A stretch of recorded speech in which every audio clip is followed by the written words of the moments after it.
Good day, everyone. Welcome to our session on crowdsourcing threats, advanced analytics for security operations. Now, given the complexity and vast attack surfaces of modern cloud architectures, SOC teams and tools will continue to struggle to keep up with threats in their environments.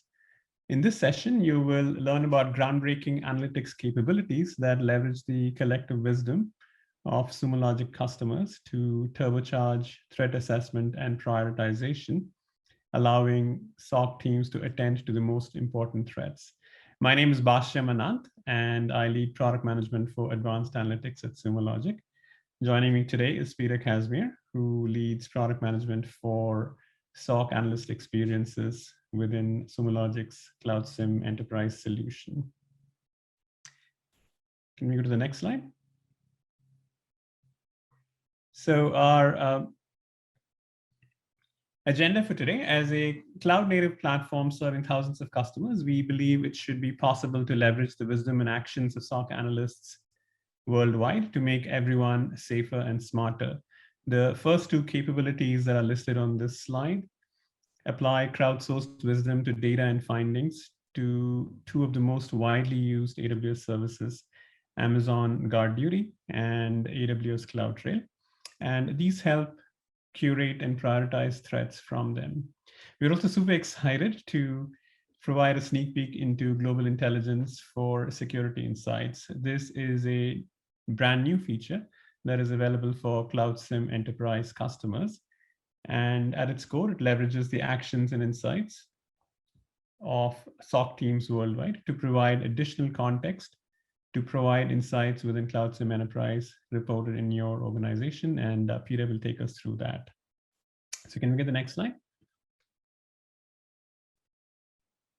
So on to our first topic, global intelligence for Amazon GuardDuty. So on the next slide. So really quickly, what is Amazon GuardDuty? Amazon GuardDuty is a continuous security monitoring service that analyzes VPC flow logs, AWS CloudTrail events, CloudTrail S3 data event logs, DNS logs, etc., and overlay them with threat intelligence feeds and machine learning to identify unauthorized and malicious activity within your AWS accounts. It reports 74 finding types over 17 threat families, over things like EC2 instances, IAM users, and S3 buckets. And these examples are some of the ones that are shown on this slide. An example of a finding is the hijacking of EC2 instances for crypto mining. Now, typically, according to Sumo Logic Global Intelligence, SOC analysts using Amazon GuardDuty have to investigate about 6 findings per day. So SOC teams may struggle to keep up with this load and may end up ignoring GuardDuty findings that may require immediate attention. So can we help SOC analysts facing this situation? So on the next slide, we have a simple example. So imagine you have GuardDuty that finds both Bitcoin mining and recon threats in your account. So ask yourself, which of Bitcoin mining or reconnaissance of your ports is more risky? Just take a moment to think about that. And if you can post your responses using the chat feature. We want to take a quick look. Again, A is Bitcoin mining, B, recon is more risky, and C is you have no idea. All right, I'm seeing a lot of responses fly by.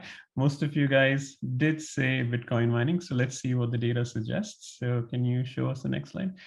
Awesome. So if you look at global intelligence, so yeah, it is actually true. Crypto mining accounts for less than 1% of findings on a typical day in Amazon GuardDuty, while recon attacks account for about 35% of Amazon GuardDuty findings.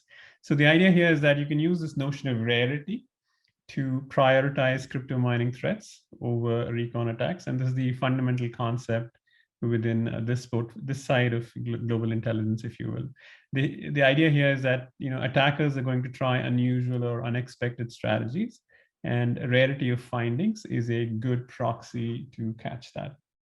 So on the next slide, if you look at what Amazon GuardDuty does for you, Global Intelligence for Amazon GuardDuty. It is essentially an app in the app catalog, and it does three things for you. The first is giving you sort of the global news view, which is, what threats are organizations that use Amazon GuardDuty experiencing at the moment. The second thing it does for you is how's my organization compare? And like I said, the rarity is the main pivot that we use. And then lastly, what is the action plan? What should we be doing in our organization, given the Amazon GuardDuty findings where global intelligence is finding for us? So on the next slide, so the quick view here, the first view, which is really the view of threats that organizations are facing worldwide. Here's a quick visual of GuardDuty showing threats that are flowing between geolocations, if you will. The destinations in this map are actually Amazon or AWS data centers. And so that's what we call the global threat map, if you will. We also show you a panel which shows you the percentage of GuardDuty findings that of each kind of GuardDuty finding, if you will, and that's part of what we call the global threat mix. And last but not least, for every finding, we have a rarity, as we mentioned, which is a key indicator, which we use to compute and help focus analysts' attention, if you will. On the next slide, the second step of what this application does for you.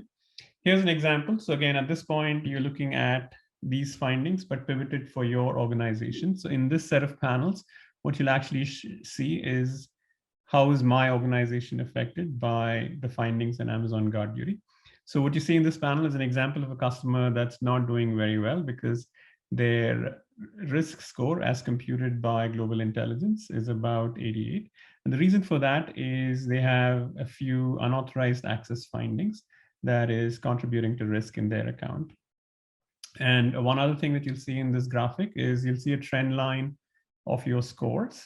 And this is a very quick way to visualize are all your remediation activities having any effect on the risk score, if you will. Again, just a reminder, the risk score is a number between a 0 and 100. 100 represents relatively high risk compared to 0. On the next slide, you see the action plan. So the action plan is basically a prioritized list of affected entities. And the prioritization itself is based on the count of findings, the severity associated with them, and also the rarity of threats that's computed by Global Intelligence.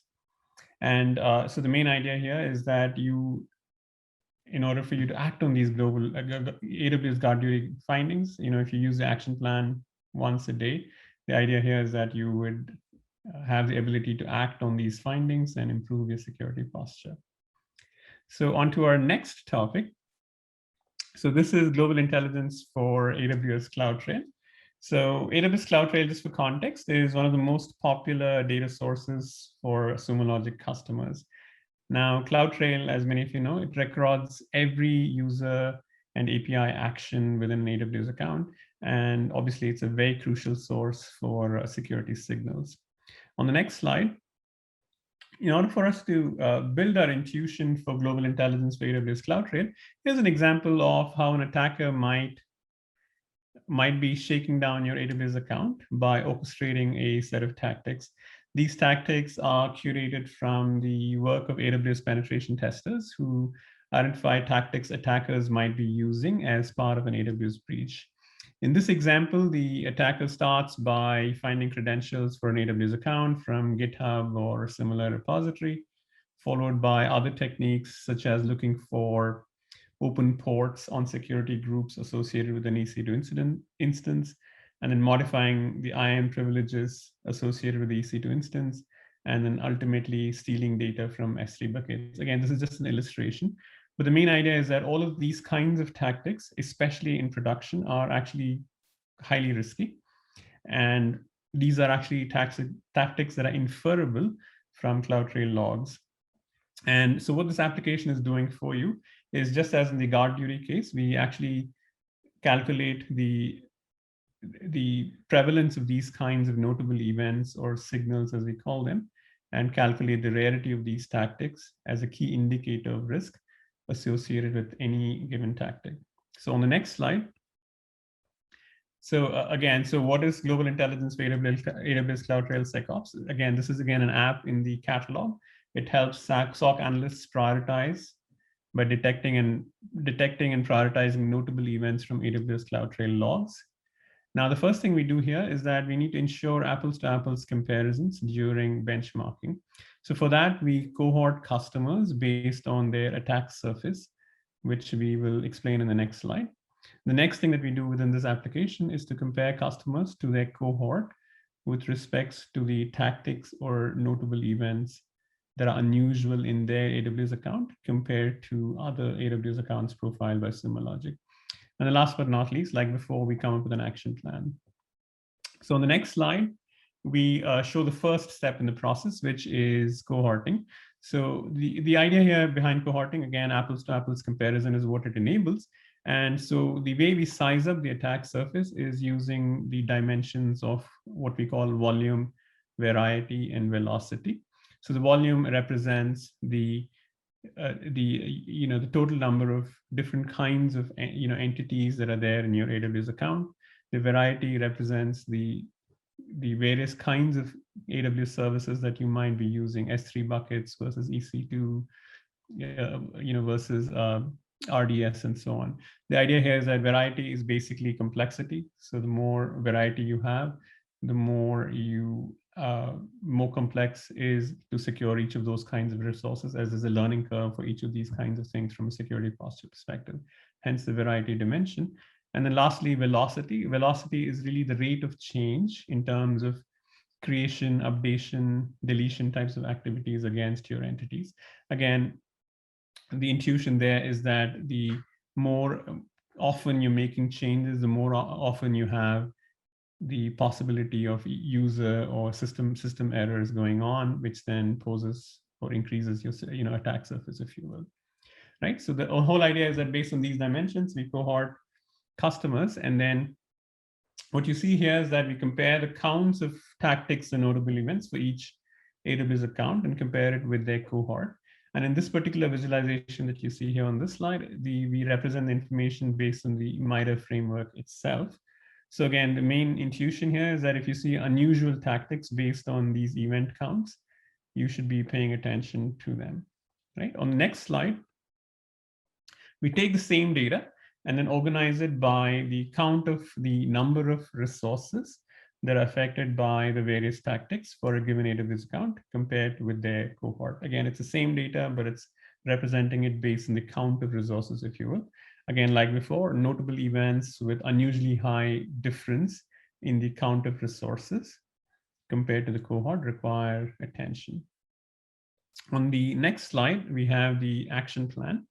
So the action plan, again, is just a synthesis of all this analysis to come up with a prioritized list of resources, which is like specifically which EC2 instances or which EC2 or S3 buckets require remediation based on this kind of analysis.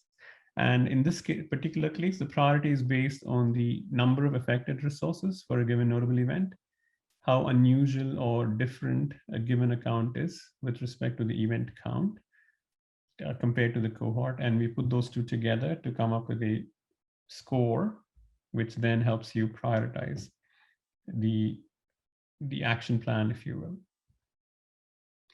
On to the next topic, and I'm going to hand off to Peter at this point. So again, our final topic is global intelligence for security insights, which is in preview. So take it away, Peter.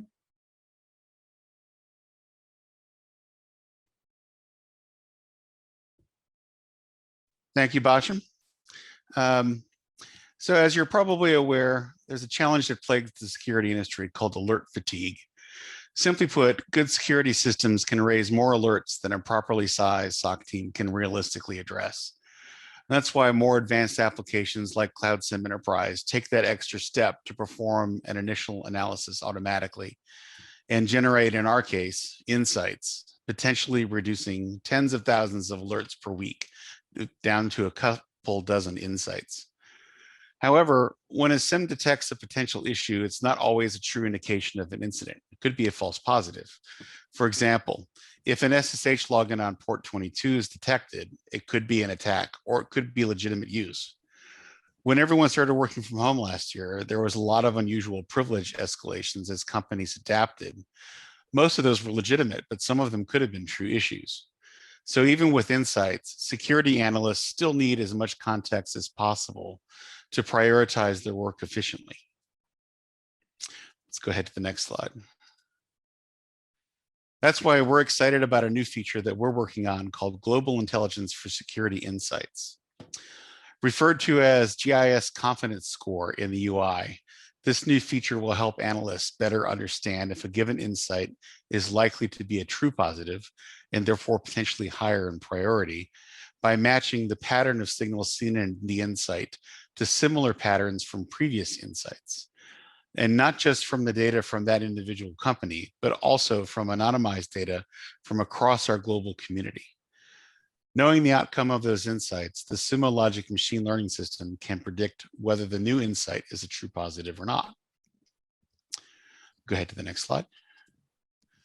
So in this example, customer A has an insight A2, which happens to contain signal 5 and signal 10. If customer A marks this insight as a true positive, then the machine learns that the pattern formed by signals 5 and 10 indicated a true positive. Then when customer B later has an insight that also is made up of signals 5 and 10, the machine is likely to predict that customer B's insight is a true positive as well. Likewise, customer A noted that insight A1, which was driven by signals 1 and 2, was a false positive. So later, when customer C experiences the same pattern, the machine is likely to predict that customer C's insight is also a false positive. Now, to be clear, this is a highly simplified view to help explain how confidence scores work. The system actually uses multiple metrics and learns these scores over thousands of insights across our customer base, and also takes local customized rules into account. Let's take a sneak peek at CloudSim Enterprise with Global Intelligence for Security Insights. Okay, here you can see a typical list of new insights in CloudSim Enterprise.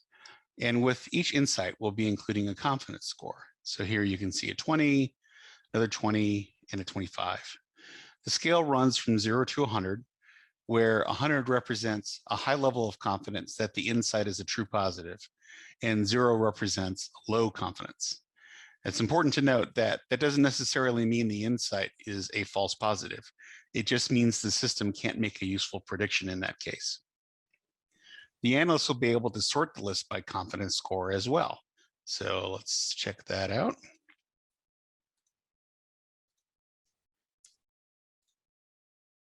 And here you go. So now the highest confidence insight is first with a 95, then we've got a 90 and a 90.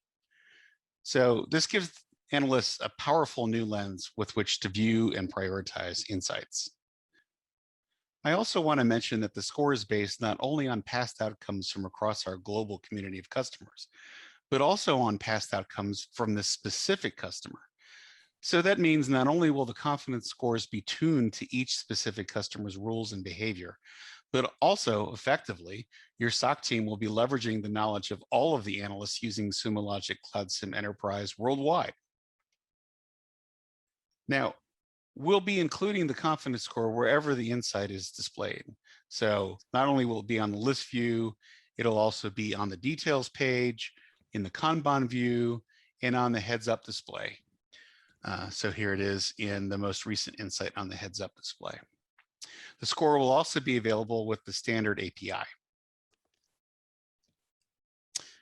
The CloudSim Enterprise team is really excited about this new feature, which is currently being piloted and is scheduled to launch later this summer. If you're interested in joining the pilot, please let us know. And Basham will tell us about that on the next slide. Thank you, Peter. To wrap up, so crowdsourcing threats works, and you saw 3 examples of that. And it helps focus precious SOC analyst attention, as we showed in these capabilities. Now, as it relates to the first 2 examples we showed you, you can activate the GuardDuty and CloudTrail apps. I actually saw a bunch of questions on the chat as well regarding that. So these apps are available for all trial, enterprise suite, and enterprise security customers. So you just have to, activate the app, point it to the data source, which is GuardDuty in one case, CloudTrail in the other, and then you're off to the races at that point. And then on the third one, the sneak peek that we just showed you, please reach out to James Collinge, who's our colleague in product management, to participate in the preview of Global Intelligence for Security Insights. We'd love to have you on board, as we have several other customers at this time. So with that, I think we are at the end. And so I really wanted to thank you for your time. And I think we have a few minutes for questions, maybe 2 or 3 minutes for questions, but I do want to encourage you to take the time to make it to Christian's closing keynote as well, which is at 11:45.